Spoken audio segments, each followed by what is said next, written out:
Welcome. By the end of this video you will have a better idea about Alfredo Pereira. Explore the menu at the top of this page to see his resume. In the portfolio section he has a few videos with his favorite projects and also with his point of view about some current educational issues. Hi Alfredo. Thank you for being here. Can you tell us about yourself? Hi. I would like to start with my childhood and adolescence. I was born at the beginning of the 70s in Lisbon, the capital of Portugal. 4 years after my birth, Portugal entered a new era, a social revolution ending a totalitarian regime. I have distinct memories of school life under the Salazarian regime and school life after the revolution. Living this radical change from oppression to freedom in the capital city influenced my worldview more than I can begin to explain. Is there something that really marked that period of your life? My childhood years and adolescence were influenced by 12 years of intense activity in the Scouts. During that period, I spent more than 300 nights camping. Spending this time with my comrades and in close contact with nature taught me to work in a team and depend on friendship. I think back often about that experience and realize that it is an important part of who I am. How about your high school years? I finished high school in 1990 and I took a gap year to travel. During that time I explored different jobs and I saved enough money to travel almost 3 months in Europe.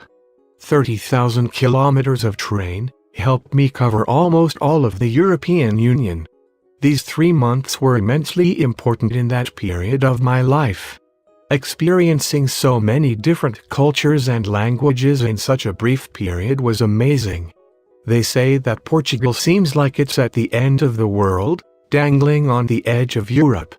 So for me, traveling away and traveling was like leaving the edge. That must have been a strange sensation. How did that influence your college career? Well, for one, I decided to major in geography. I fulfilled my love for maps, knowing places, and global culture. But another thing happened during college. I started rowing.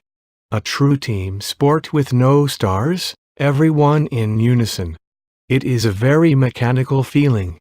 I really enjoyed it. You might also say that my train trip had left me feeling the need to move forward, and rowing gave me that sensation, literally. I am really interested in your teaching career. I know that you taught and then stopped and then went back to it. Can you tell me about that? In 1996, I left Lisbon and started my first full-time job as a geography teacher. I worked in a small town in the interior in an alternative high-risk rural school with a young dynamic team of teachers. While I was there, I was lucky enough to work with a great school director who encouraged me to develop additional programs for the school. Due to the bureaucracy of the national teacher lottery system in Portugal, I left teaching so that I could settle down in Lisbon, instead of being moved around by the teacher lottery. I started a post-grad certification in Internet Communications Technology, which catapulted me into the business world as an entrepreneur. My company was the first company in one of the first business incubators in Portugal. I moved on from there to run a business with my father, working with multinational companies in Spain and Portugal. It was a completely different world from the experience I had as a school teacher. Did you enjoy the business world? I enjoyed aspects of it, but sometimes I felt like a glorified salesman. But that is about when I met my wife, an American traveling in Europe and living in France. Until 2007 we lived in Portugal, until we decided to move to the States and a new phase in our life began. My wife was in love with languages and influenced me to return to teaching. During my 6 years as a teacher here in the US, I have been able to refine my beliefs as a teacher and develop my love of education. We are almost out of time. Is there a final message you want to leave us with? My professional experience over the last 20 years led me to be not only a teacher but an entrepreneur in my classroom. My entrepreneurial attitude helps me curate and design relevant material for my students. This constant renovation is transferred to my students and is motivating and inspiring for them. Bottom line, I want to inspire my students to learn new things and take risks in the process.